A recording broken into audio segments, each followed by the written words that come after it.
ఇంకో నిదర్శనం తుని నియోజకవర్గంలో 30 కార్పొరేటర్ల స్థానాలు 30కి 30 వైసీపీ గెలిచింది.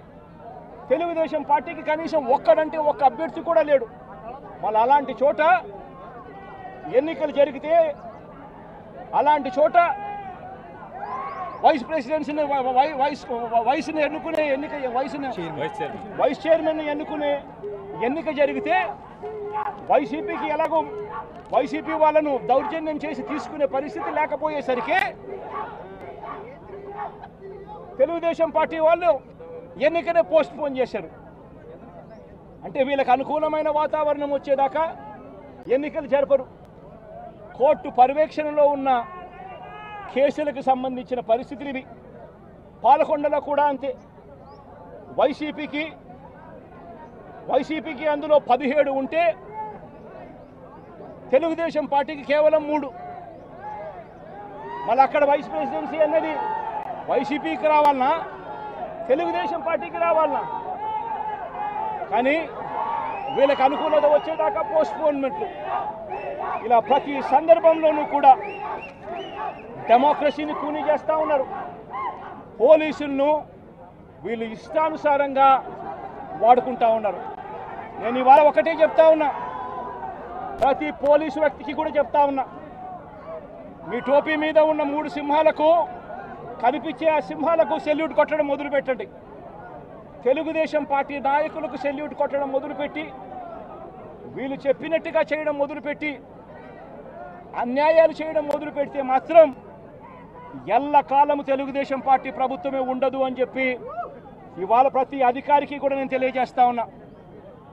రేపొద్దున మళ్ళీ మా అధికారం వస్తుంది. వచ్చినప్పుడు అన్యాయం చేసిన వీళ్ళందరినీ, వీళ్ళ అధికారులందరినీ, అన్యాయం చేసిన ఈ నాయకులందరినీ కూడా బట్టలు కూడా తీసి నిలబెడతామని చెప్పి కూడా ఈ సందర్భంగా తెలియజేస్తా ఉన్నాను. ఎవడిని వదిలిపెట్టేది ఉండదు. ఇదే వంశీని అరెస్ట్ చేసేటప్పుడు సిఐ అన్నాడట, నేను 1.5 సంవత్సరంలో రిటైర్ అయిపోతాను అని చెప్పి. రిటైర్ అయిపోయినా కూడా సప్త సముద్రాల అవతల ఉన్నా కూడా మొత్తం అందరినీ కూడా పిలిపిస్తామని చెప్పి కూడా ఈ సందర్భంగా చెప్తా ఉన్నా. చట్టం ముందు నిలబడేట్టుగా చేస్తాం, బట్టలు ఊడదీస్తాం, న్యాయం జరిగేట్టుగా చేస్తాం అని ప్రతి ఒక్కరికి కూడా తెలియజేస్తా ఉన్నాం. ఈ మాదిరిగా అన్యాయం చేయడం మొదలు పెడితే మాత్రం ఖచ్చితంగా ప్రజలు, దేవుడు ఇద్దరు కూడా వీళ్ళను శిక్షించే కార్యక్రమం ఖచ్చితంగా జరుగుతుందని చెప్పి సందర్భంగా మరొక్కసారి వీళ్ళందరికీ కూడా చెప్తా ఉన్నాం. అన్యాయంలో భాగస్వాములు కావద్దండి. మీ టోపీ మీద ఉన్న సింహాలను గౌరవించండి, వాటికి సెల్యూట్ కొట్టండి, మీ వ్యక్తిత్వాన్ని కాపాడుకోండి అని చెప్పి ఈ ప్రతి అధికారికి కూడా ఈ సందర్భంగా తెలియజేస్తా ఉన్నాం. కొంతమంది లీడర్స్ని టార్గెట్ చేసి అరెస్ట్ చేస్తూ ఉన్నారు. దాన్ని ఎట్లా చూస్తారు? మన పేరుని కానీ ఇవాళ వంశీ, ఇటీవల కొంతమంది అరెస్ట్ నంది సురేష్, ఇట్లా దాన్ని ఎలా చూడాలి? ప్రజాస్వామ్యం కూలిపోతా ఉంది అని చెప్పడానికి ఇవన్నీ నిదర్శనాలు. ప్రతి కేసు ఇల్లీగల్ కేసే. ప్రతి కేసులోనూ కూడా వీళ్ళే బెదిరిస్తూ ఉన్నారు, అవతలోడు బెదిరిస్తూ ఉన్నాడు అని చెప్పి వీళ్ళే కేసులు పెడతా ఉన్నారు. అసలు బెదిరించేది ఎవరిని బెదిరిస్తూ ఉన్నారు? ప్రతి విషయంలోనూ వీళ్ళే. పారిశ్రామికవేత్తలను వదలడం లేదు, రాజకీయ నాయకులను వదిలిపెట్టడం లేదు. ప్రతి ఒక్కరిని కూడా వీళ్ళే బెదిరిస్తూ ఉన్నారు, అవతలోడు బెదిరించినాడు అని చెప్పి మళ్ళీ ఎదురు కేసులు పెడతా ఉన్నారు. ఇవన్నీ ఊరికే పోవు, ఇవన్నీ కూడా మళ్ళీ వీళ్ళకి చుట్టుకుంటాయి. చుట్టుకున్నప్పుడు వీళ్ళ పరిస్థితి అతి దారుణంగా తయారవుతుందని మాత్రం ఖచ్చితంగా చెప్తా ఉన్నాను.